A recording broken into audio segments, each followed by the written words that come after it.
ED वालों अरविंद केजरीवाल ਨੂੰ ਸਮਨ ਭੇਜੇ ਗਏ ਸੀ। ਦਿੱਲੀ ਦੇ ਮੁੱਖ ਮੰਤਰੀ ਆਮ ਆਦਮੀ ਪਾਰਟੀ ਦੇ ਸੁਪਰੀਮੋ ਅਰਵਿੰਦ ਕੇਜਰੀਵਾਲ ਨੂੰ ਸਮਨ ਭੇਜੇ ਗਏ ਸੀ। ਦੂਸਰਾ ਸਮਨ ਸੀਗਾ ਔਰ ਆਬਕਾਰੀ ਨੀਤੀ ਦੇ ਵਿੱਚ ਕਥਿਤ ਘੁਟਾਲੇ ਦੇ ਮਾਮਲੇ ਨੂੰ ਲੈ ਕੇ ਔਰ ਖਾਸ ਕਰਕੇ ਮਨੀ ਲਾਂਡਰਿੰਗ ਦੇ ਇਲਜ਼ਾਮਾਂ ਦੇ ਚੱਲਦੇ ਇਹ ਸਮਨ ਭੇਜੇ ਗਏ ਸੀ। ਦੂਜਾ ਸਮਨ ਸੀਗਾ ਇਸ ਤੋਂ ਪਹਿਲਾਂ 2 ਨਵੰਬਰ ਨੂੰ ਸਮਨ ਭੇਜਿਆ ਗਿਆ ਸੀ, ਪਰ ਆਖਿਰਕਾਰ ਉਸ ਸਮਨ ਦਾ ਜਵਾਬ ਜਿਹੜਾ ਚਿੱਠੀ 'ਚ ਦੇਣਾ ਸੀਗਾ ਅਰਵਿੰਦ ਕੇਜਰੀਵਾਲ ਵੱਲੋਂ ਦੇ ਦਿੱਤਾ ਗਿਆ। ਚਿੱਠੀ ਜਿਹੜੀ ਹੈ ਉਹ ਈਡੀ ਨੂੰ ਭੇਜੀ ਗਈ। ਉਸ ਚਿੱਠੀ ਦੇ ਵਿੱਚ ਲਿਖਿਆ ਗਿਆ ਕਿ ਸਾਫ਼ ਤੌਰ ਦੇ ਉੱਤੇ ਇਹ ਸਮਨ ਜਿਹੜੇ ਨੇ ਉਹ ਰਾਜਨੀਤਿਕ ਪ੍ਰੇਰਿਤ ਹੈਗੇ ਨੇ, ਰਾਜਨੀਤੀ ਤੋਂ ਪ੍ਰੇਰਿਤ ਹੈਗੇ ਨੇ ਔਰ ਨਾਲ ਦੀ ਨਾਲ ਉਹਨਾਂ ਨੇ ਆਪਣੀ ਚਿੱਠੀ 'ਚ ਇਹ ਵੀ ਲਿਖਿਆ ਆ ਕਿ ਇਹ ਗੈਰ ਕਾਨੂੰਨੀ ਤਰੀਕੇ ਨਾਲ ਸਮਨ ਭੇਜਿਆ ਗਿਆ। ਉਹਨਾਂ ਨੇ ਕੁਝ ਵੀ ਗਲਤ ਨਹੀਂ ਕੀਤਾ, ਉਹਨਾਂ ਨੇ ਹੁਣ ਤੱਕ ਜੋ ਕੁਝ ਕੀਤਾ ਪੂਰਾ ਟਰਾਂਸਪੇਰੈਂਸੀ ਨਾਲ ਕੀਤਾ ਹੈ, ਟਰਾਂਸਪੇਰੈਂਟ ਰਿਹਾ ਆ ਔਰ ਉਹਨਾਂ ਦੇ ਲੋਕਾਂ ਨੂੰ ਉਹਨਾਂ ਤੇ ਵਿਸ਼ਵਾਸ ਹੈਗਾ, ਉਹਨਾਂ ਨੇ ਕੁਝ ਵੀ ਗਲਤ ਨਹੀਂ ਕੀਤਾ। ਇਹ ਚਿੱਠੀ ਭੇਜ ਦਿੱਤੀ ਗਈ ਹੈ। ਸਮਨ ਜਦੋਂ ਭੇਜੇ ਗਏ ਸੀ ਪੇਸ਼ੀ ਵਾਲੇ ਦਿਨ ਪੇਸ਼ ਨਹੀਂ ਹੋਏ। 21 ਤਰੀਕ यानी कि लंघे दिन पेशी होनी सी, उस पेशी ते पेश नहीं होए। सगों परसों ही अरविंद केजरीवाल हुशियारपुर आ गए, पंजाब आ गए दिल्ली तो और इत्थे आके उन्होंने मैडिटेशन ट्रीटमेंट ਜਿਹੜਾ ਆਪਣਾ ਉਹ ਸ਼ੁਰੂ ਕਰ ਲਿਆ ਔਰ ਇਸੇ ਮੈਡੀਟੇਸ਼ਨ ਟ੍ਰੀਟਮੈਂਟ ਦੇ ਚੱਲਦੇ ਇੱਕ ਚਿੱਠੀ ਜਿਹੜੀ ਹੈ ਉਹਨਾਂ ਦੇ ਵਕੀਲ ਵੱਲੋਂ ਈਡੀ ਨੂੰ ਭੇਜ ਦਿੱਤੀ ਜਾਂਦੀ ਹੈ, ਜਿਸ ਦੇ ਵਿੱਚ ਸਾਫ਼ ਲਿਖਿਆ ਹੁੰਦਾ ਕਿ ਉਹਨਾਂ ਨੂੰ ਭੇਜੇ ਸਮਨ ਜਿਹੜੇ ਨੇ ਉਹ ਸਿਆਸਤ ਤੋਂ ਪ੍ਰੇਰਿਤ ਨੇ, ਉਹ ਗੈਰ ਕਾਨੂੰਨੀ ਨੇ। ਇਸੇ ਤਰ੍ਹਾਂ ਦਾ ਜਵਾਬ ਉਹਨਾਂ ਨੇ 2 ਨਵੰਬਰ ਦੀ ਪੇਸ਼ੀ ਦੇ ਵੇਲੇ ਵੀ ਦਿੱਤਾ ਸੀ। ਜਦੋਂ 2 ਨਵੰਬਰ ਨੂੰ ਪੇਸ਼ੀ ਲਈ ਈਡੀ ਨੇ ਸਮਨ ਕੀਤਾ ਸੀ ਉਦੋਂ ਵੀ ਆਹੀ ਕਿਹਾ ਗਿਆ ਸੀ ਅਰਵਿੰਦ ਕੇਜਰੀਵਾਲ ਵੱਲੋਂ ਕਿ ਇਹ ਗੈਰ ਕਾਨੂੰਨੀ ਨੇ, ਸਿਆਸਤ ਤੋਂ ਪ੍ਰੇਰਿਤ ਨੇ, ਇਸ ਵਾਸਤੇ ਉਹ ਇਸ ਵਿੱਚ ਪੇਸ਼ ਨਹੀਂ ਹੋਣਗੇ। ਖੈਰ ਦੂਜੇ ਪਾਸੇ ਜੇ ਗੱਲ ਕਰੀਏ ਆਮ ਆਦਮੀ ਪਾਰਟੀ ਦੇ ਲੀਡਰਸ ਦੀ, ਖਾਸ ਕਰਕੇ ਰਾਘਵ ਚੱਡਾ ਤੇ ਆਤਿਸ਼ੀ ਦੀ, ਇਹਨਾਂ ਦੋਵਾਂ ਵੱਲੋਂ ਵੱਖ-ਵੱਖ ਮੁੱਦਿਆਂ ਨੂੰ ਲੈ ਕੇ ਖਾਸ ਕਰਕੇ ਅਰਵਿੰਦ ਕੇਜਰੀਵਾਲ ਦੇ ਸੰਬੰਧ ਦੇ ਉੱਤੇ ਬਿਆਨ ਦਿੱਤੇ ਗਏ ਨੇ। ਭਾਜਪਾ ਦੀ ਸਰਕਾਰ ਦੇ ਖਿਲਾਫ ਇਹ ਦੋਵੇਂ ਲੀਡਰਸ ਪੁਰਜ਼ੋਰ ਬੋਲਦੇ ਨਜ਼ਰ ਆਏ ਨੇ। ਪ੍ਰੈਸ ਕਾਨਫਰੰਸ ਆਤਿਸ਼ੀ ਨੇ ਕੀਤੀ ਹੈ ਔਰ ਦੂਜੇ ਪਾਸੇ ਰਾਘਵ ਚੱਡਾ ਨੇ ਵੀ ਪੁਰਜ਼ੋਰ ਤਰੀਕੇ ਨਾਲ ਕੇਂਦਰ ਸਰਕਾਰ ਦੇ ਇਸ ਸੰਬੰਧ ਨੂੰ ਦੁਤਕਾਰਿਆ। ਉਹਨਾਂ ਦੋਵਾਂ ਨੇ ਆਖਿਰ ਕੀ ਕੁਝ ਕਿਹਾ, ਆਓ ਸੁਣਦੇ ਹਾਂ। सीबीआई और ईडी जो इस तथाकथित शराब घोटाले पे पिछले 2 साल से जांच कर रही है। इस जांच में सीबीआई ने, ईडी ने सैकड़ों ऑफिसर्स को लगा दिया। 500 से ज़्यादा अफसर सीबीआई और ईडी के मिलाकर 2 साल से ज़्यादा से इस तथाकथित घोटाले की जांच कर रही है। मुझे तो ऐसा लगता है कि 1947 के बाद से आज तक भारत के इतिहास में किसी एक पॉलिसी की इतनी जांच नहीं हुई होगी, इतने अफसरों द्वारा जांच नहीं हुई होगी जितनी इस तथाकथित घोटाले में हो रही है। 2 साल की इस जांच के बाद, सैकड़ों अफसर लगाने के बाद अभी तक चाहे ईडी हो चाहे सीबीआई हो, 1 रुपए के भी घोटाले का सबूत देश के सामने और न्यायालयों के सामने नहीं रख पाई है। उन्होंने हर जगह छापे मार लिए। मनीष सिसोदिया जी के घर पे छापा मारा, उनके गांव में छापा मारा, उनके ऑफिस पे छापा मारा, संजय सिंह के घर पे छापा मारा, सैकड़ों जगह छापे मार लिए, लेकिन अभी तक 1 रुपया कैश का भी ईडी और सीबीआई को बरामद नहीं हुआ है। लेकिन इसके बावजूद एक के बाद एक आम आदमी पार्टी के नेताओं को गिरफ्तार किया जा रहा है, जेल में डाला जा रहा है और अब दिल्ली के मुख्यमंत्री अरविंद केजरीवाल जी को भी समन किया जा रहा है।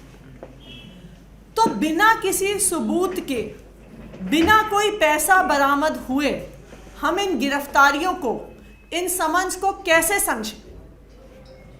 ये गिरफ्तारियां समझने के लिए, ये समन समझने के लिए हमें कहीं और देखना पड़ेगा। हमें पिछले 8 साल से हो रहे दिल्ली सरकार के कामों के नतीजों को देखना पड़ेगा।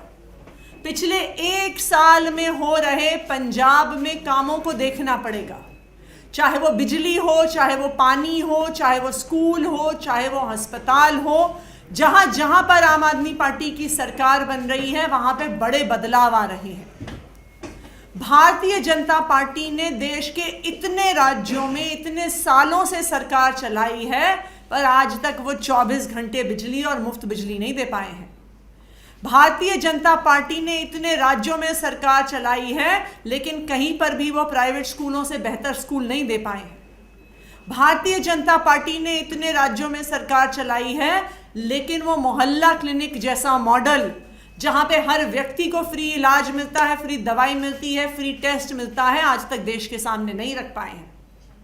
क्योंकि भारतीय जनता पार्टी आम आदमी पार्टी से लंबी लकीर नहीं खींच पा रही, क्योंकि भारतीय जनता पार्टी आम आदमी पार्टी की गवर्नेंस को नहीं मैच कर पा रही है, और क्योंकि भारतीय जनता पार्टी को लगता है कि ऐसे बिजली, पानी, स्कूल, अस्पताल के काम से ना सिर्फ दिल्ली और पंजाब, धीरे धीरे आम आदमी पार्टी पूरे देश में फैल रही है।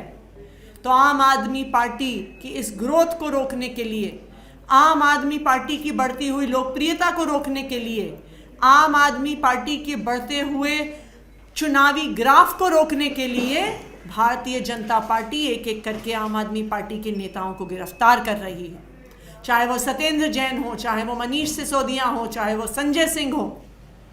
और आप देखेंगे कि जैसे ही भारतीय जनता पार्टी के नेताओं ने टीवी पे ये कहना शुरू किया कि अगला नंबर अरविंद केजरीवाल का है, कि अब अरविंद केजरीवाल को जेल भेजेंगे, वैसे ही ईडी ने अरविंद केजरीवाल जी को समन भेज दिया।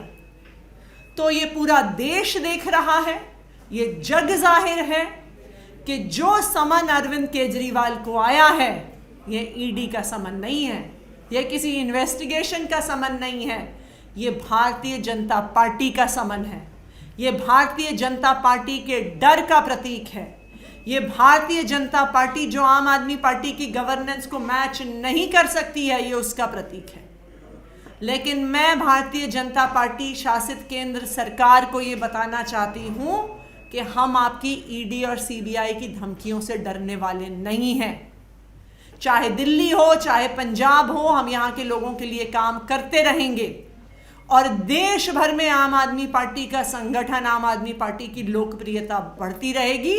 और अगर आप इस तरह से झूठे आरोप लगा लगा के नेताओं को जेल में डालोगे, तो इसका जवाब आपको देश की जनता दे। देखिए, पहली चीज तो यह है कि ये पूरा का पूरा मुकदमा जो है, पूरा केस जो है, वो फर्जी, रत्ती भर सबूत, रत्ती भर भी एविडेंस ना एजेंसियों के पास है, और ना ही इस मसले में कोई गड़बड़ी है। लेकिन सिर्फ आम आदमी पार्टी को और अरविंद केजरीवाल को फंसाने के लिए ये पूरा एक षड्यंत्र रचा गया। अब आप खुद ही देखिए, पिछले समन्स के जवाब में अरविंद केजरीवाल जी ने लिखकर उन्हें जवाब में सवाल पूछे कि आप मुझे क्यों बुला रहे हैं, बतौर गवाह बुला रहे हैं या बतौर अक्यूज बुला रहे हैं, किस मामले में बुला रहे हैं। कोई उस सवालों का जवाब नहीं आता, उल्टा एक और समन आ जाते हैं, उसमें भी इन सवालों का जवाब नहीं दिया जाता, और ऐसे समय समन भेजा जाता है जब एक हफ्ता पहले ही माननीय मुख्यमंत्री जी ने ये घोषित कर दिया था, सबको पता था कि अरविंद केजरीवाल जी 10 दिन के लिए विपस्सना पे जा रहे हैं। वे हर साल जाते हैं, 25 साल से विपस्सना पे जाते हैं, घोषित था। इसका मतलब यह है कि जानबूझकर ऐसे समय समन भेजा गया एजेंसी द्वारा, क्योंकि इनकी नीयत जांच की नहीं है, नीयत अरविंद केजरीवाल को फंसाने की, आम आदमी पार्टी को खत्म करने की है। और वो क्यों है, सवाल ये, वो इसलिए है क्योंकि भारतीय जनता पार्टी अगर किसी से डरती है तो वो आम आदमी पार्टी से डरती है। इतनी छोटी सी आम आदमी पार्टी 10 साल के अंदर इतनी बड़ी हो गई, 11 सांसद हैं, 2-2 राज्यों में बड़ी सरकारें चल रही हैं, गुजरात में भाजपा के गढ़ में सेंध मारी है, उत्तर से लेकर पश्चिम तक बढ़ती ही जा रही है।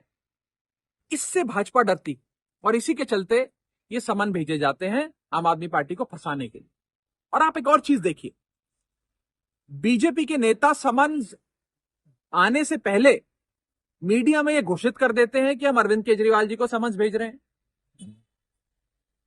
समन वाली तारीख पे बीजेपी के नेता प्रेस कॉन्फ्रेंस कर चिल्लाने लग जाते हैं कि अरविंद केजरीवाल जी नहीं आएंगे, आज नहीं आ रहे हैं।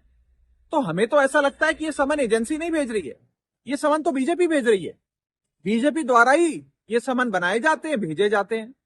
पूरा का पूरा मसला जो है वो लीगल नहीं है, पॉलिटिकल, ये राजनीति से प्रेरित है।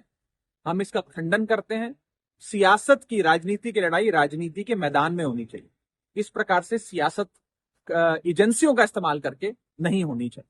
और अरविंद केजरीवाल और आम आदमी पार्टी डरने वालों में से नहीं है, हम इनका डटकर सामना करेंगे। Subscribe to One India channel and never miss an update.